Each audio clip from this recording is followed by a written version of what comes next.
전도서 8장 6절에서 8절입니다. 모든 목적에 때와 판단이 있으니 그러므로 사람의 불행이 그에게 크도다. 그는 이루어질 일을 모르나니 그 일이 일어날 때를 누가 그에게 말해줄 수 있으랴.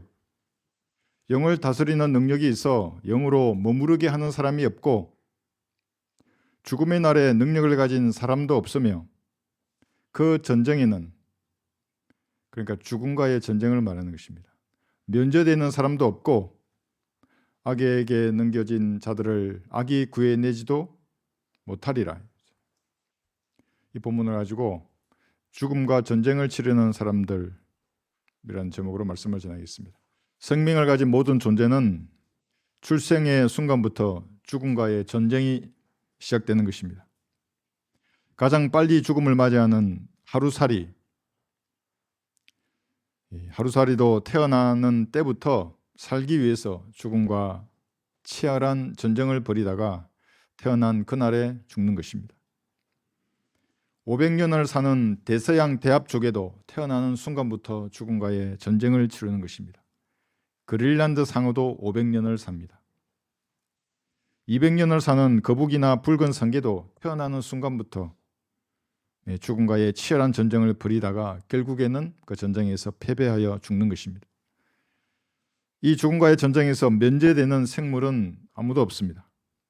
살아있다면 죽음과의 전쟁을 치르는 것입니다. 아무도 열애될 수가 없습니다. 이 죽음과의 전쟁이라는 것은 생명을 가진 모든 존재의 숙명과도 같은 것입니다. 사람도 그래서 예외가 아닙니다. 세상 사람들은 100년이나 살 것처럼 여기면서 이 땅을 살아갑니다. 어떤 사람은 1000년이나 10,000년을 살 것처럼 땅에서 떵떵거리면서 하나님을 우습게 여기지만 죽음과의 전쟁에서 패배자는 바로 자신이라는 사실을 알아야 하는 것입니다. 모르면 그 사람은 반드시 지옥에 갈 것입니다. 피조물의 위치를 모르는 겁니다. 그런 사람들. 그래서 부활절이라고 계란이나 나눠주고 있는 겁니다. 부활하신 예수님을 구주로 영접할 생각은 하지 않고. 이 전쟁에서는 아무도 중간에 자기의 전투를 그만두고 전역을 할 수가 없습니다. 죽을 때까지 싸워야 하는 것입니다. 결국에는 죽음이 승리하고 그 사람은 바람 빠진 공처럼 버려질 것입니다. 죽음과의 전쟁에서 승리한 아담의 씨는 한 사람도 없습니다. 그래서 모든 사람은 태어나서 죽는 것입니다. 다만 교회 시대에 휴거되는 성도를 예표하는 에녹만이 이 죽음과의 전쟁에서 승리하여서 죽음을 보지 않았습니다. 한 번도 죽지 않는 사람이 있다는 것을 에녹이 보여주었습니다. 여러분이 그 세대를 살아가는 사람들입니다. 엘리야는 대환란에 지상으로 내려와서 참수를 당해서 죽을 것입니다. 그러니까 엘리야도 죽음과의 전쟁에서 패배의 맛을 볼 것입니다. 이 사람은 한 번 죽었다가 다시 살아나는 성도를 보여주는 것입니다. 모세도 대환란의 지상으로 내려와서 한 번 죽고 부활한 모세잖아요. 다시 참수를 당할 것입니다. 그러니까 이 사람은 2번 죽는 천년왕국 성도의 예표를 보여주는 것입니다. 지상에서 정치 권력을 장악했던 독재자들도 다 죽었습니다. 죽음과의 전쟁에서 패배한 자들입니다. 모택동이죠. 스탈린, 히틀러, 김일성, 김정은, 김정일이도 죽었던 것입니다. 주체 사상을 따르는 이 나라의 좌익들도 때가 되면 모두 다 죽을 것입니다. 죽음이 그들 무덤 위에 승리의 깃발을 꽂아놓고 회심의 미소를 띄울 것입니다. 자신을 하나님이라고 말하는 사람들도 죽을 것입니다. 문선명이는 이미 죽었고 안산홍도 죽었습니다. 여자이면서 하나님이라고 말하는 할머니들도 한 사람도 예외 없이 죽을 것입니다. 어떤 사람은 독생녀라고 그러잖아요. 그 사람도 죽을 것입니다. 자신을 JMS, 빛나는 새벽별, 예수님이라고 말하는 이 사람은 자기가 진짜로 예수님이라고 알고 있는지는 모르겠지만 죽음과의 전쟁에서 패배하여 곧 죽을 것입니다. 시한부 판정을 받은 사람의 이야기를 제가 기사로 보았습니다. 어떤 40대 여인은 유방암 사기로 암이 뼈까지 전이되어서 6개월 판정을 받았는데 암을 잘 이겨냈다는 기사를 보았습니다. 어떤 60대는 담낭암, 대장암으로 3개월 시한부 판정을 받았는데 지금은 건강해졌다고 좋아하는 기사를 보았습니다.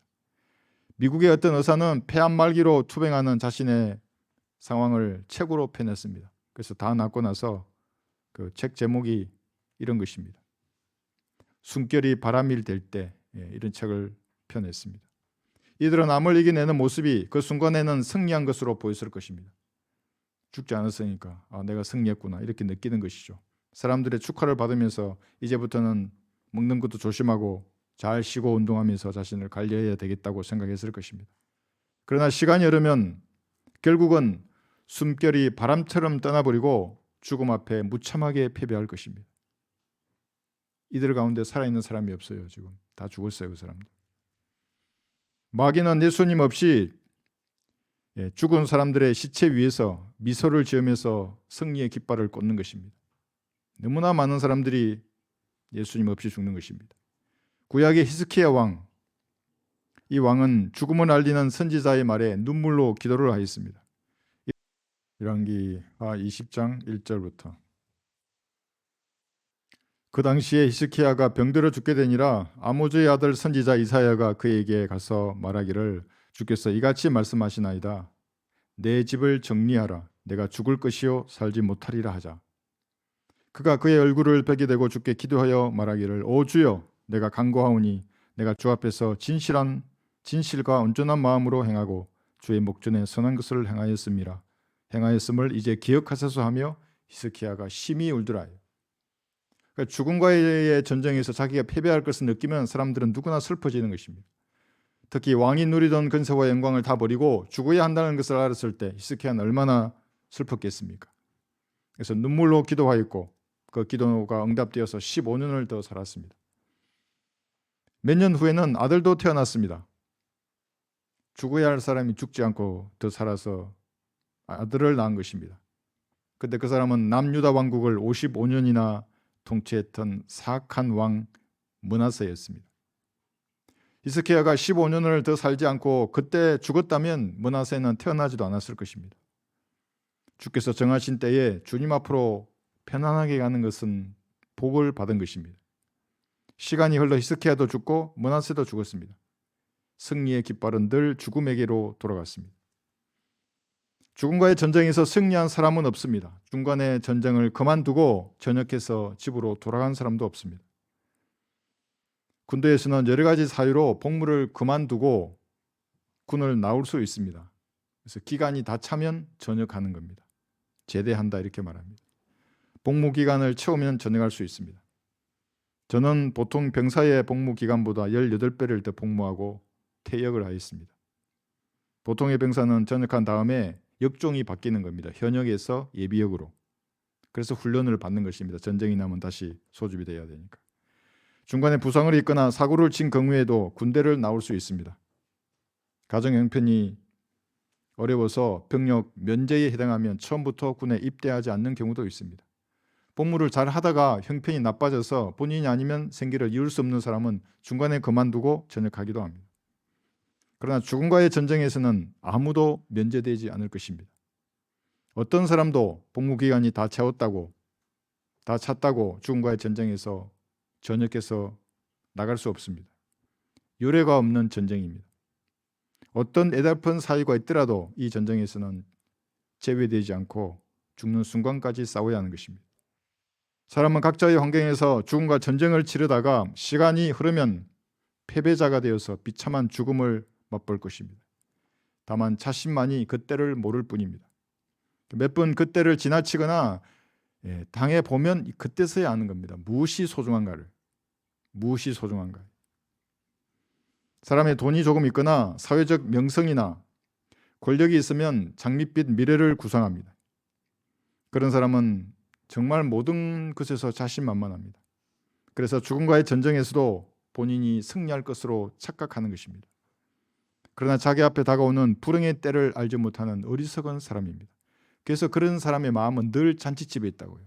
무엇을 먹고 마시고 즐기고 누리고 현명한 사람은 초상집에 있는데 마음이.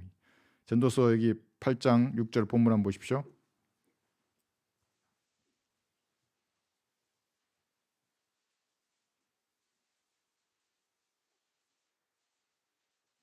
전도서 8장 6절 보시면 그 때가 정해져 있습니다.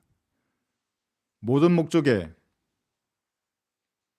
때와 판단이 있으니 그러므로 사람의 불행이 그에게 크도다.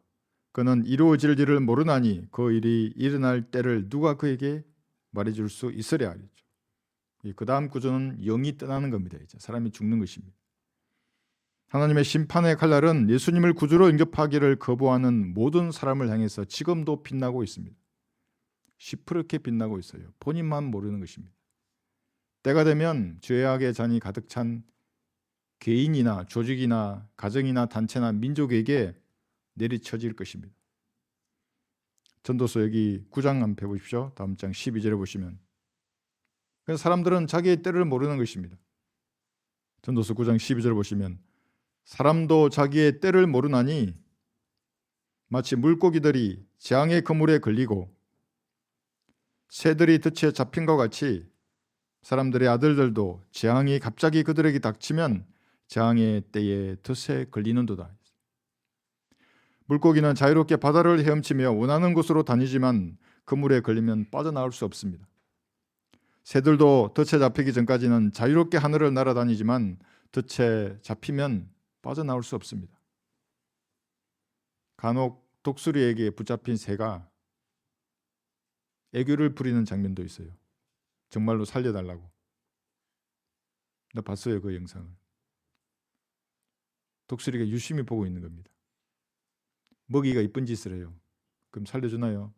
잠시 후에 정말 이는 살려고 정말 애교를 부려요. 막 구르고 이러면서 나 좀 살려주면 안 되겠냐고. 그대로 뜯어먹죠. 덫에 잡히면 빠져나올 수 없는 것입니다. 사람도 자유인처럼 지상에서 마음대로 원하는 곳을 다니고 먹고 마시지만 때가 되면 물고기처럼 그물에 걸리는 것입니다. 때가 되면 새처럼 덫에 잡힐 것입니다. 한번 들어보십시오. 우리가 말을 타고 도망하리라 하였으니 너희가 도망할 것이요 우리가 빠른 것을 타리라 하였으니 그러므로 너희를 쫓는 자들이 빠르리라 했어요. 이사야 30장 16절의 말씀입니다. 물고기나 새나 말처럼 빠르게 날고 뛰면서 도망하더라도 사람은 죽음을 따돌릴 수가 없습니다. 얼마나 빨리 가야 따돌리겠어요. 죽음은 늘 자기 옆에 있는데. 죽음은 어느새 그를 추월하 해서 앞에 그물이나 덫을 설치하고 기다리고 있는 것입니다. 다만 사람이 모를 뿐입니다. 물고기는 헤엄치며 노는 것에 빠졌기 때문에 그물을 잊은 것입니다. 새들은 하늘을 나는 자유로움에 빠졌기 때문에 덫을 잊어버렸습니다. 힘센 말은 뛰는 것에 빠졌기에 자기보다 더 빠른 존재가 있다는 것을 잊었습니다. 이런 사람들은 스스로 그물과 올무 안으로 들어가게 될 것입니다. 이게 늘 생각해야 한다고요. 특히 여러분들은 진리의 지식을 알고 진리의 기치를 높이 드는 성도들이기 때문에 마귀의 세력들이 있다는 것을 늘 염두에 두고 움직여야 합니다. 다 잊어버리면 이렇게 되는 겁니다.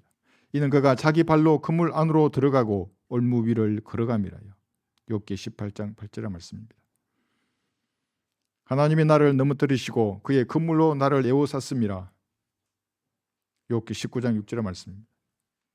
성경적 예수님을 거부하는 개인이나 민족은 때가 되면 구덩이에 빠지고 그물에 걸릴 것입니다. 사람들이 그물에 걸리고 구덩이에 빠져서 허우적거리는 것을 볼 때 죽음은 승리의 미소를 지을 것입니다. 지구에 사는 모든 이방 민족이 대환란이라고 하는 덫에 빠지는 것입니다. 시편 9편 한번 보십시오. 15절에 보시면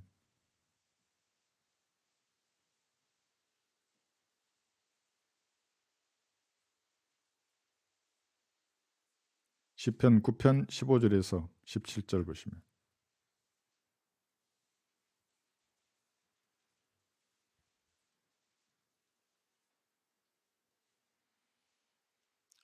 이방은 자기들이 만든 구덩이에 빠지고 자기들이 숨겨놓은 그물에 발이 걸렸도다요. 교리적으로는 지상 재림의 때를 말씀하고 있습니다. 이 말씀을 영적으로 여러분에게 소개한다면 과거의 생활 방식을 고집하지 말아야 합니다. 구원받기 이전이에요. 헌신하기 이전의 생활 방식이 있습니다. 자기만의 라이프 스타일, 생활 방식이 다 있습니다.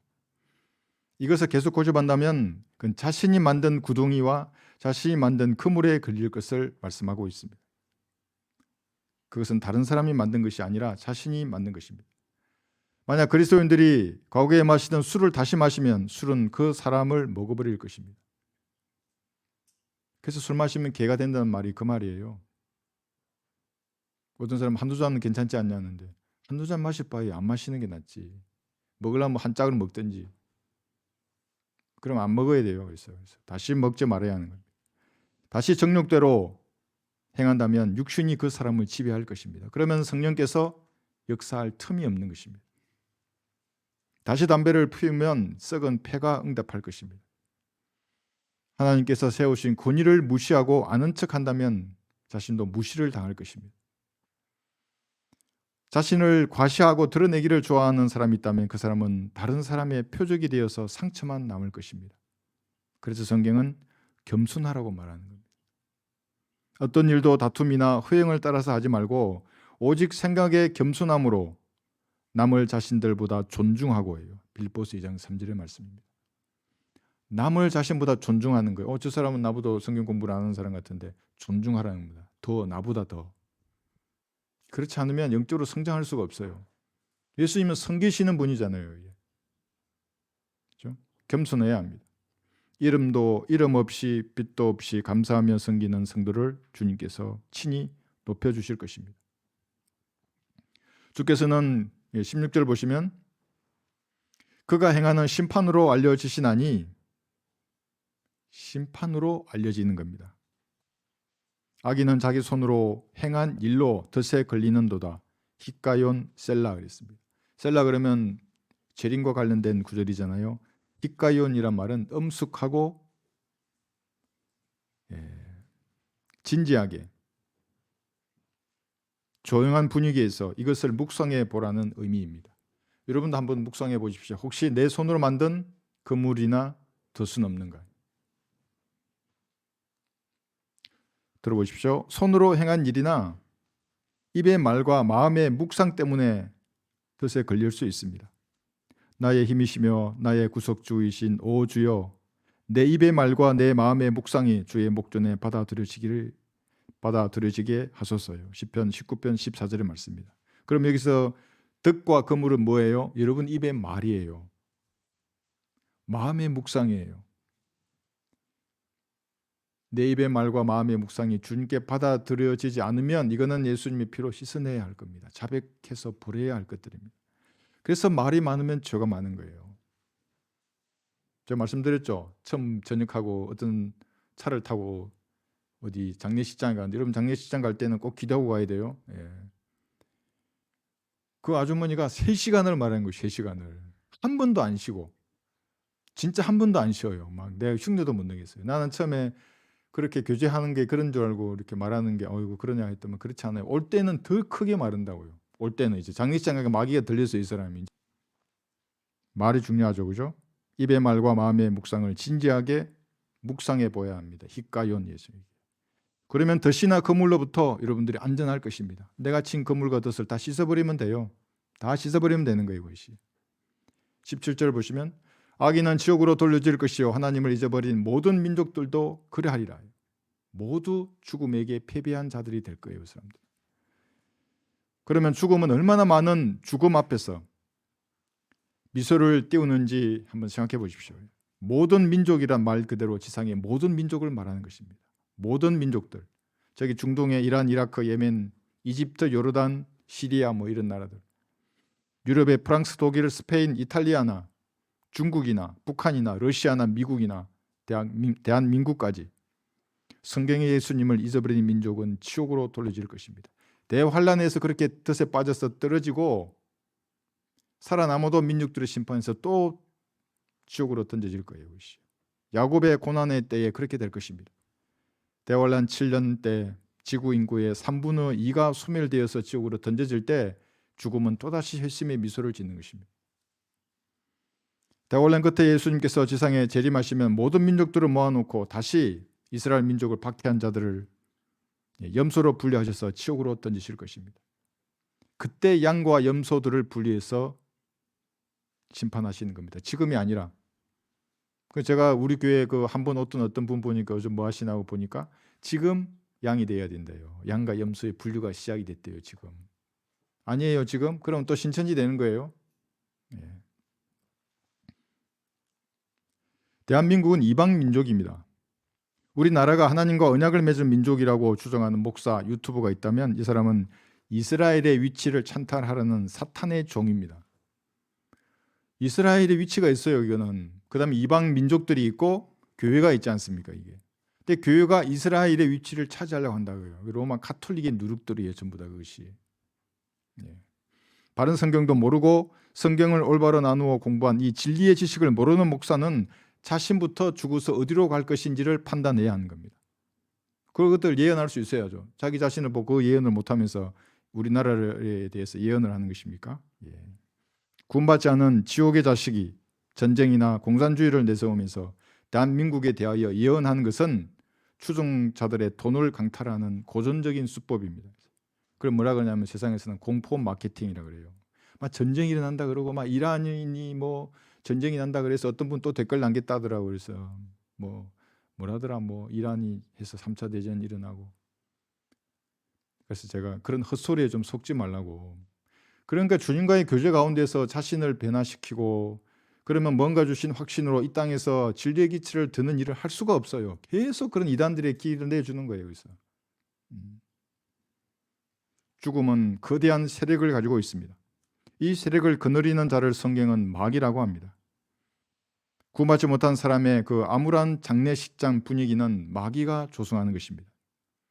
마귀가 승리의 깃발을 꽂고 사람의 감정을 주관하기 때문에 장례식장은 늘 암울한 것입니다. 그래서 여러분들은 기도하고 가야 한다고. 마귀가 좋아한다고. 구원받지 않은 사람의 장례식장일수록. 구원받은 장례식장도 마찬가지고. 기도하고 참석해야 합니다. 죽음은 자신과 싸우려고 전장에 등장하는 연약한 사람을 이리저리 다루다가 끝내는 무덤 속으로 던져버릴 것입니다. 전쟁의 결과는 항상 죽음이 승리하고 사람이 패배하는 것으로 정해져 있습니다. 왜냐하면 모든 사람이 죄를 지었기 때문에 하나님의 영광에 이르지 못하기 때문에 그런 것입니다. 죄가 없으면 돼요. 죄 없으면.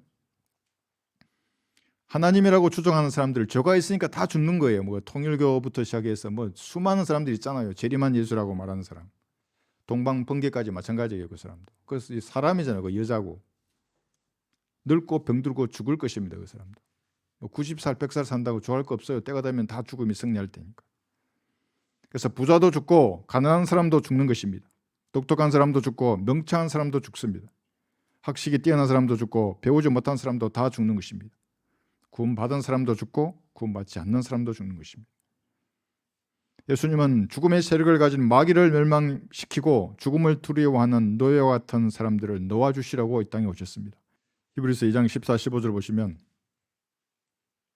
자녀들이 피와 살에 참여하는 자인 것 같이 그 역시 같은 모양으로 동일한 것에 참여하신 것은 자신의 죽음을 통하여 죽음의 세력을 가진 자 곧 마귀를 멸망시키며 또 죽음을 두려워함으로 평생을 노예로 속박되어 있는 자들을 놓아주시려 함이니라.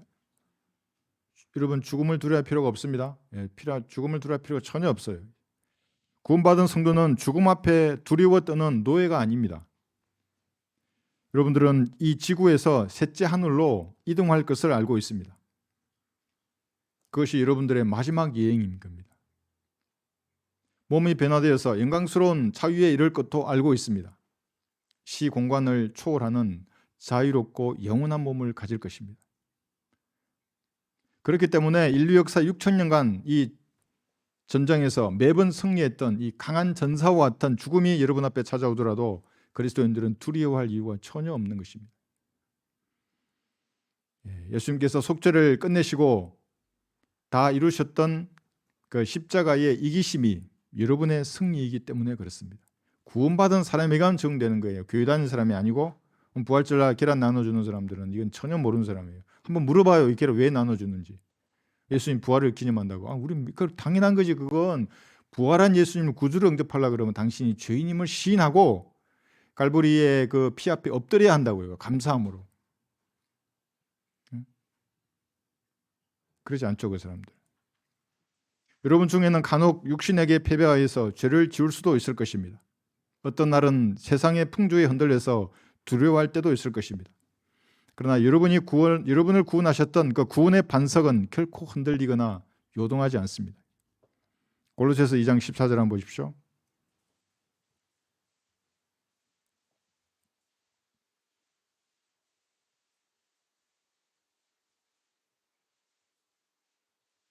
(2장 14절 15절) 골로새서 2장입니다.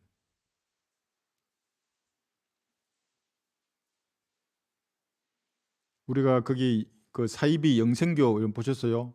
군대처럼 오와 열을 맞춰가지고 박수로 그냥 해병대처럼 쫙 치는 거. 손도 똑같아요. 어떻게 이렇게 맞추는지 모르겠어요. 예, 거기에 중도 앉아 있었어요. 도포를 입고 중도 손을 이렇게 들면서 영생교에 박수를 이렇게 치더라고요. 14절 한번 보세요. 우리는 그렇게 말씀을 뒷받침되지 않는 이상한 걸 믿는 분들이 아니잖아요. 그러니까 확신해야 한다고, 이게 영생을. 죽음을 두려울 필요 없이.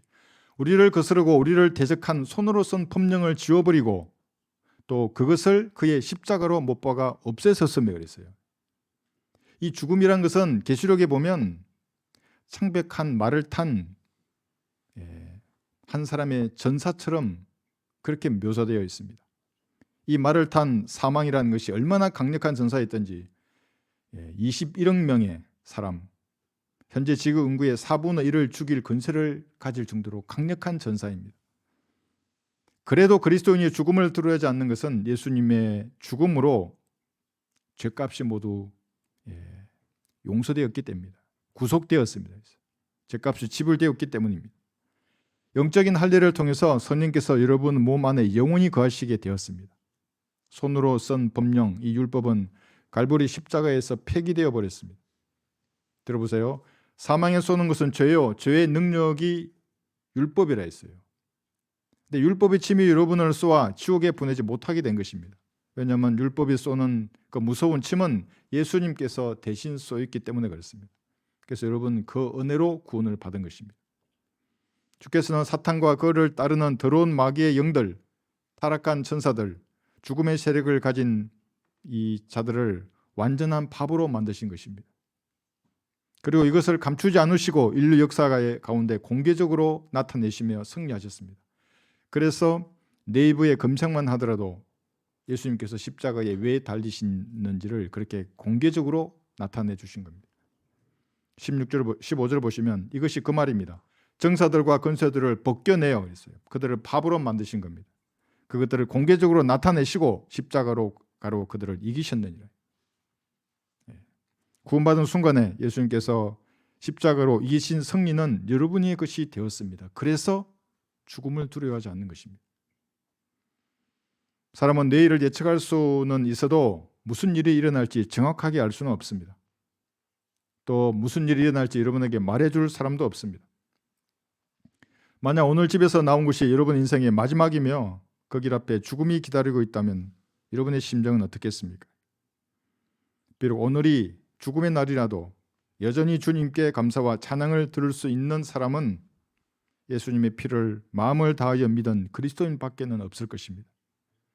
죽음이 승리한 것처럼 보이는데 왜 감사와 찬양을 드리는 것입니까? 사실은 여러분이 불멸의 존재이기 때문에 그렇습니다. 디모데후서 1장 10절을 한번 보십시오. 또 이렇게 말하면 모르는 사람은 저희 보고 또 영생교라고 하는 사람도 있어요. 정말로. 성경은 모르는 사람들이 디모데후서 1장 10절 한번 보십시오.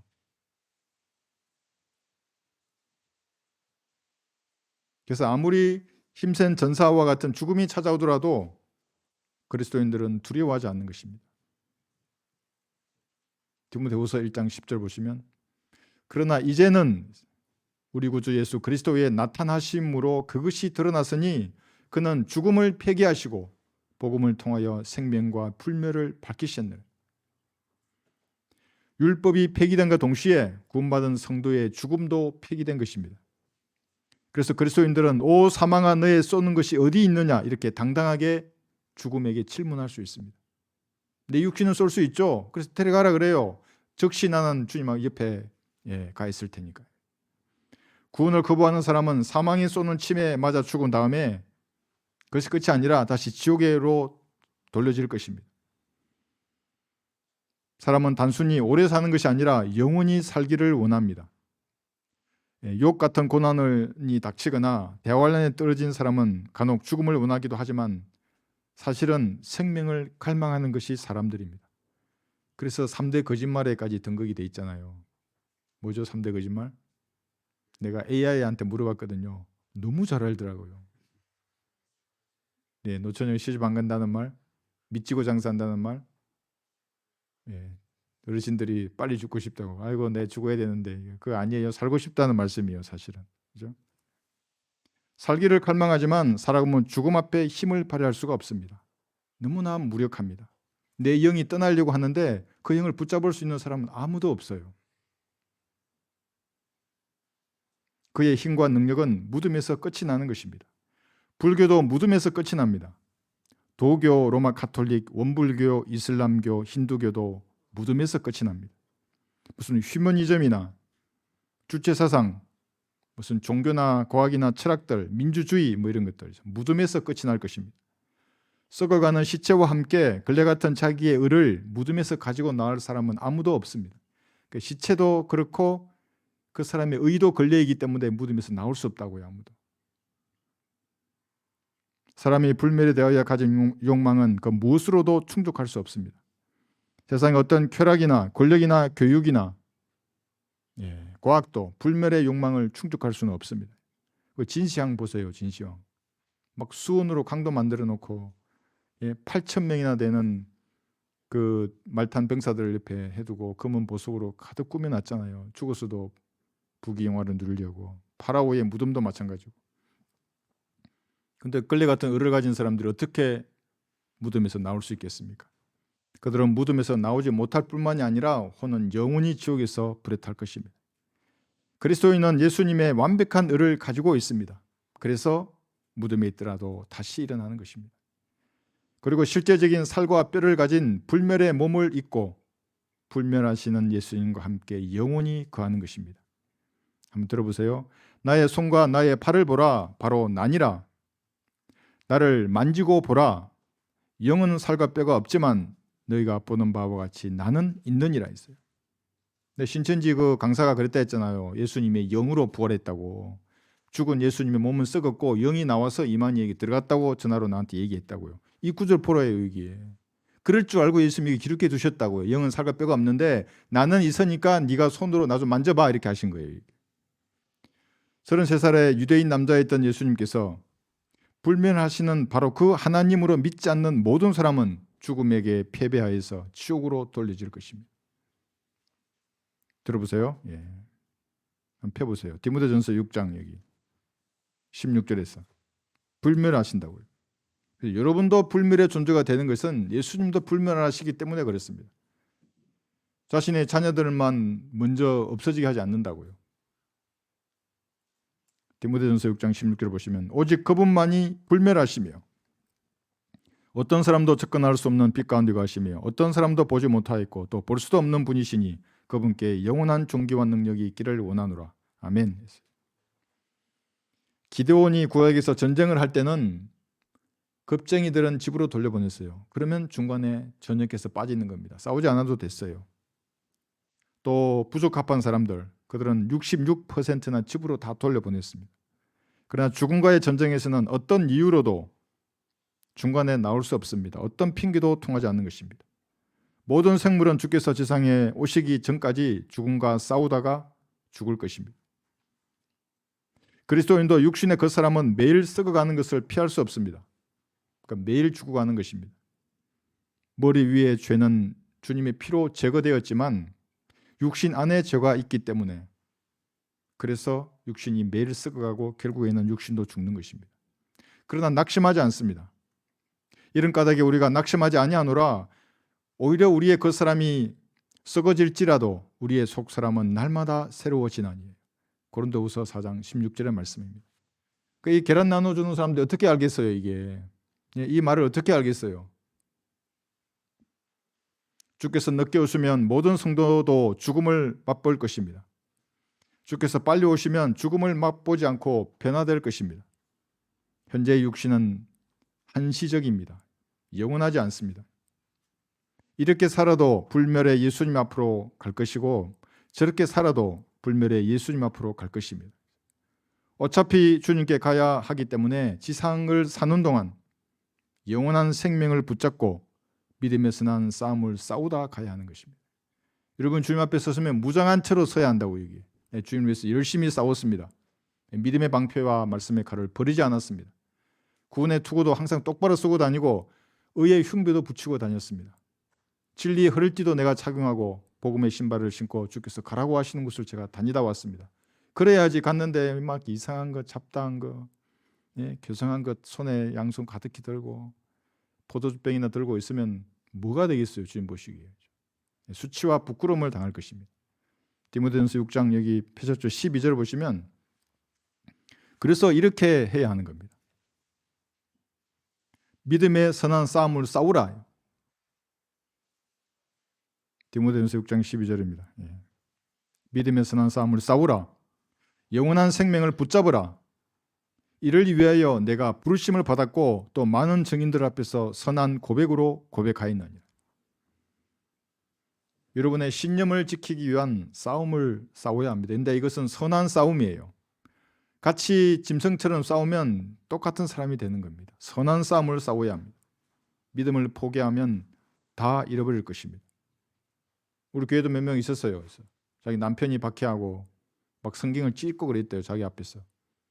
그런데 믿음을 포기하지 않으면 남편도 없고 가족도 다 얻을 것이라고. 그런데 결국엔 그 사람 남편 따라가 버렸어요. 결국엔 이상한 데로 갔어요. 뭐 다락방 교회인가? 반성경적 교리를 말하는 사람과 무엇을 나누거나 협력하거나 타협할 여지는 전혀 없는 것입니다. 그들은 곱상한 말로 감성을 자극하는 자들입니다. 니글니글한 마귀에게 점유당한 사람들입니다. 감성만 자극해요. 사실은 다 팽개쳐도 버리고. 한글로 보존된 이 성경이 하나님의 말씀이라는 믿음을 파괴하는 자들과 여러분 싸워야 하는 겁니다. 영킹주의자들하고 친구하는 사람은 저는 교제하지 않아요. 과거에 어떤 친분을 가지고 있더라도. 벽킹이나 험킹, 근본킹은 영어 킹 제임스 성경을 설명하는 해설서입니다. 그 최종 권위가 아니라고요. 그 성경들은. 절대적인 권위를 지닌 말씀으로 믿지 않아요. 한글을. 영어를 그렇게 믿는 것입니다. 한국 사람이면서. 한글로 된 성경이 하나님의 말씀이라고 믿는 믿음을 파괴하는 사람들입니다. 그래서 이들을 영킹주의자라고 말하는 것입니다. 히브리어 헬라어를 권위를 주는 사람들하고 똑같은 이단들입니다. 이단이 어떻게 상급을 받겠어요? 댓글 달아놨더라고요. 푸킹을 쓰면 상급이 없어집니까? 이단에게 어떻게 주겠어요? 하나님께서 상급을. 참된 신앙이라는 것은 끊임없이 싸우는 것입니다. 끊임없이 싸워야 한다고. 이 전쟁에서. 자신의 옛사람과 먼저 싸워야 하는 겁니다. 그래서 자신과 싸움이 첫 번째입니다. 마귀가 장악한 세상과 싸우고 반성경적인 교리와 싸워야 하는 것입니다. 마귀의 교리를 수행한다면 비록 죽음과의 전쟁에서 여러분이 승리했지만 영적 전쟁에서는 패배자로 살 것입니다. 왜 CCM을 끊지 못하는 것입니까? 그것은 술이나 마약을 끊지 못하는 것하고 똑같은 것입니다. 선한 싸움을 싸우는 것은 영원한 생명을 붙잡는 것입니다. 이게 19절을 보시면 보세요. 왜 이렇게 싸우라 그런가요? 그냥 평온하고 조용한 나라를 살다가 하나님 앞에 가면 되지. 19절 보시면 자신들을 위하여 오는 때를 대비한 좋은 기초를 쌓도록 하라. 이는 영원한 생명을 붙들기 위함이라요. 이미 여러분은 가졌어요. 영원한 생명을. 근데 이걸 붙들라고 해요. 근데 이걸 안 붙들고 세상에 있는 잡다한 것들로 가득 손에 차 있다고 했어요. 그러면 여러분을 위해서 오는 때죠. 천년왕국에서 아무것도 얻지 못할 것입니다. 영원한 생명을 붙잡지 않고 엉뚱한 것을 붙잡더라도 구원은 잃어버리지 않습니다. 그러나 오는 때를 대비한 좋은 기초는 하나도 쌓지 못할 것입니다. 주님께서는 바울이나 디모데를 사역으로 부르신 것처럼 여러분도 고귀한 부르심의 상을 받도록 불렀습니다. 그래서 이 자리에 앉아 계신 겁니다. 그래서 유튜브에 지금 제 설교를 듣고 있는 것입니다. 죽음과의 전쟁에서 승리한 구원받은 성도 중에서 상 받기 합당한 사람을 다시 부르시는 겁니다. 그러므로 포기하지 말고 믿음의 선한 싸움을 싸워야 합니다. 만약 손에 교성한 것을 들고 계시다면 다 놓고 영원한 생명을 붙들어야 합니다. 여러분 자신을 스스로 보았을 때 내 힘으로 사명을 감당하겠다고 장담할 수 있는 사람은 아무도 없을 것입니다. 저도 마찬가지입니다. 제 자신을 보면 할 수 없어요. 그래요. 어떻게 그 무게를 감당할 수 있겠습니까? 다만 주님만을 의지하여서 여러분을 부르신 그 부르심 안에 하나님과 함께 거해야 하는 것입니다. 들어보세요. 형제들아, 각자 부르심을 받은 그 부르심 안에서 하나님과 함께 거하라. 고린도전서 7장 24절에. 그러면 주님께서 약하고 천하며 쓸모없는 무익한 종들을 사용하셔서 강하고 부자며 잘난 척하는 자들을 부끄럽게 만드실 것입니다. 죽음의 세력을 가진 자에게 무엇인가 강력한 타격을 가하는 하나님의 도구로 쓰임 받을 것입니다. 들어보세요. 그러나 하나님께서 세상의 어리석은 것들을 선택하시면 지혜로운 자들로 부끄럽게 하시려는 것이요, 하나님께서 세상의 약한 것들을 선택하시면 강한 것들을 부끄럽게 하시려는 것이라. 하나님께서 세상의 천한 것들과 멸시받는 것들을 선택하신 것은 없는 것들로 있는 것들을 쓸모없게 만들려 하심이라. 그리하여 아무 육체라도 그분의 면전에서 자랑하지 못하게 되리라. 고린도전서 1장 27에서 29절의 말씀입니다. 구원받을 때도 사람은 자랑할 것이 전혀 없습니다. 여러분 뭐 있습니까? 저는 죄를 조금 지었는데요, 저 인간은 엄청 많이 지은 것 같은데 저는 그래도 술은 안 마셨어요. 뭐 이런 사람도 있어요. 정말로 죄가 뭔지를 모르는 사람이에요. 그 사람. 구원받을 때 자랑하는 것이 하나도 없는 것처럼 고귀한 부르심의 상을 받을 때도 자랑할 것이 하나도 없는 것입니다. 어리석고 약하고 천하고 멸시받는 종들을 사용하셔서 이 사이가 도구로 쓰여지는 것에 감사할 뿐입니다. 자랑할 것이 하나도 없습니다. 그러므로 너희도 그와 같이 너희에게 명령한 모든 일을 하고 나서 우리는 무익한 종들이라 우리가 해야 할 일을 하였을 뿐이라고 말하라고 하시더라요. 누가복음 17장 10절의 말씀입니다. 이런 자세가 되어야만이 주님의 도구로 쓰임 받는데, 근데 그게 아니라 자랑하고 싶어서 아주 뭐 이까지 와 있어요. 이게 막 어떻게 도구로 쓰시겠어요? 저도 기도하면 어떨 때는 말하지 말라는 확신이 이까지 차오른다고. 이게 말해도 몰라요. 그 사람들에게, 잃어버린 혼들에게 복음을 전해야 한다고 어떻게 알겠어요? 죽어가는 북녘 동포들에게 은혜의 복음을 전해야 된다고 이게 어떻게 알겠어요? 그 사람들이 나에게 비방해 말했던 그 모든 말들을 그들은 그리스도 심판석에서 해명해야 할 거예요. 어떤 사람은 나보고 양농원에 가래요. 그거 하지 말고. 우리는 양농원에 가는 자매들이 있잖아요. 언제든지 가면 된다고요. 뭐 양농원에 바람 부르에 가요. 뭐 그 철책이 있어요. 경찰이 있어요. 군대가 있어요. 다르잖아요. 이 사익은. 멍청한 사람들이에요. 그 사람들. 죽음과의 전쟁에서 승리하고 하나님의 부르심을 받은 여러분들은 공개적으로 여러분의 믿음을 고백해야 하는 것입니다. 선한 고백을 해야 합니다. 세상으로 다시 돌아갈 다리를 남겨두지 말아야 합니다. 이 좀 하다가 그리스도인으로서 못 살겠다 그러면 돌아간 사람 진짜 있어요. 진짜 있어요. 내 이름을 말하지 않지만 그렇게 하면 안 되는 겁니다. 불태워버려야 그 다리들 전부 다. 가족이나 친척이나 친구들에게 내가 그리스도인이 되었다는 것을 공개적으로 그래서 고백해야 하는 겁니다. 교회 다니는 사람, 착한 사람, 선한 사람, 이게 아니라 그리스도인이 되었다고 말해야 하는 것입니다. 많은 증인들 앞에서 선한 고백을 한다면 죽음의 세력을 가진 마귀들이 위축될 것입니다. 영적 전쟁의 주도권이 여러분을 가지는 겁니다. 여러분이. 마귀가 두려워해요. 이 인간이 또 오늘 뭐라고 기도하고 뭐라고 주님께 고백하면서 나아갈지 할지 얘가 위축되는 건데, 그러지 않으면 그 주도권이 마귀가 가지게 되는 겁니다. 이 사람 저 사람 눈치 보면서 박쥐처럼 이리저리 왔다 갔다 한다면 마귀의 수중에서 놀아나는 것입니다. 박쥐는 포유류잖아요. 포유류. 젖을 먹는 포유류가 하늘을 날아다녀요. 이 새요 포유류예요. 이게. 그죠? 주님을 시인하는 것을 카멜레온처럼 환경에 따라서 이 색깔 저 색깔로 변한다면 죽음과의 전쟁에서 승리한 그 의미를 상실하는 것입니다. 상을 잃어버리는 것입니다. 아무리 환경이 바뀌더라도 지혜롭게 말하는 겁니다. 예수님 부인하지 말고 그대로 얘기해. 난 그리스도인이라고. 그래서 그건 하지 않는다고. 주께서 차려주신 밥상을 본인이 거듭 차버리는 어리석은 짓을 하지 말아야 합니다. 밥상을 거듭 차지 말고 차려주시면 감사하게 먹고 주님을 위해서 열심히 일하는 것입니다. 저는 45년 전에 어떤 부부가 싸움을 했던 것을 지금도 머릿속에 기억하고 있어요. 45년 전에. 막 싸우다가 남편이 밥상을 진짜로 걷어차버린다고. 그럼 김치하고 간장, 고기가 막 바닥에 있잖아요.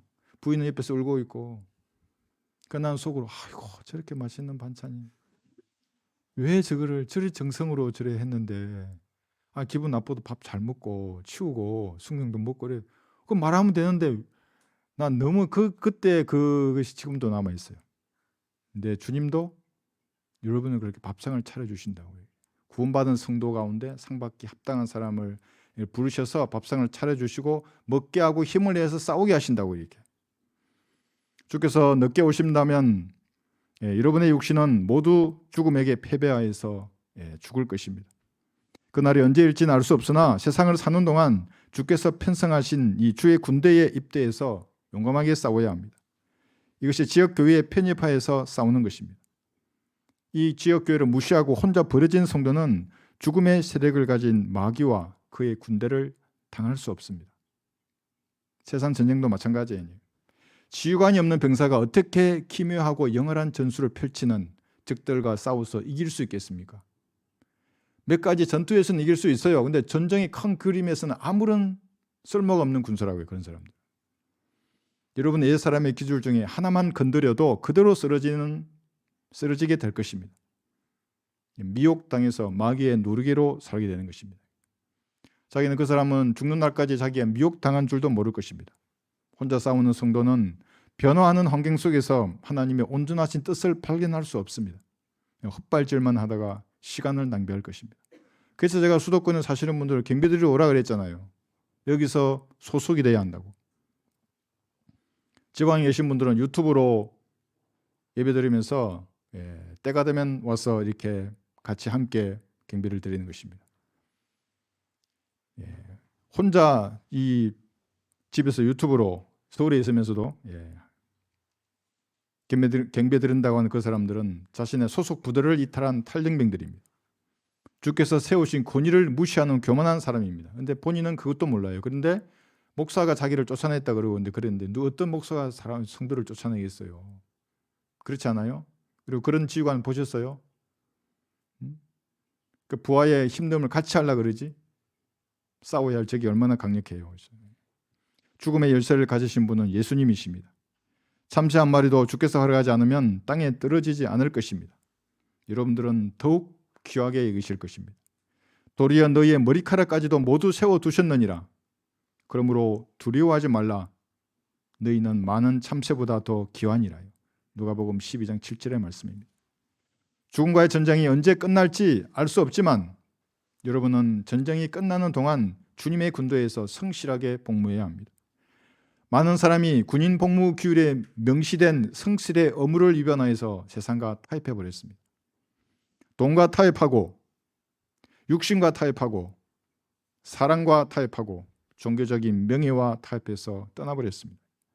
그러나 여러분들은 죽음과의 전쟁에서 승리한 그리스도의 훌륭한 군사로서 부여된 임무를 성실하게 수행해서 주께 영광을 돌려야 합니다. 주께서 말씀하시는 명령에 순종할 마음으로 주님을 섬기하는 것입니다. 들어보십시오. 내가 진리의 길을 택하였고 주의 명령들을 내 앞에 두었나이다. 시편 119편 30절입니다. 이 성경이 주님의 명령입니다. 그러면 주께서 명령의 의미를 가르쳐 주실 것입니다. 최고 사령관의 마음을 기쁘게 하는 군사로 주께서 사용하실 것입니다. 들어보세요. 오 주여 내가 주께 간구하니 내 입에 자원하는 제물들을 받으시고 주의 명령들을 내게 가르치소서. 시편 119편 108절입니다. 육신의 장막을 벗어나 죽음의 골짜기를 통과한 다음에 영원한 생명에 이르기까지 최고 사령관이신 주님을 따르는 귀한 성도들이 되시기를 바랍니다. 같이 기도하시겠습니다. 기도하실 때 여러분 앞으로 나오셔서 강단 앞에서 기도하셔도 됩니다. 무엇인가 설교를 듣는 동안 여러분 마음속에 도전을 받은 것이 있으면 일어서서 나오셔서 강단 앞에서 기도하셔도 되고 자리에 앉아서 기도하셔도 됩니다. 죽음과의 전쟁에서 승리한 유일한 사람은 갈보리의 피를 마음을 다해 믿은 그리스도인들입니다. 여러분 승리하셨어요. 승리했다면 남은 인생은 주님의 군대에 편입되어서 용감하게 싸워야 하는 것입니다. 믿음의 선한 싸움을 싸우고 영원한 생명을 붙들어서 오는 때를 위해서 좋은 기초를 쌓아야 합니다. 그런 성도로 살겠다고 그렇게 다짐하는 귀한 시간이 되시기 바랍니다. 기도하십시오.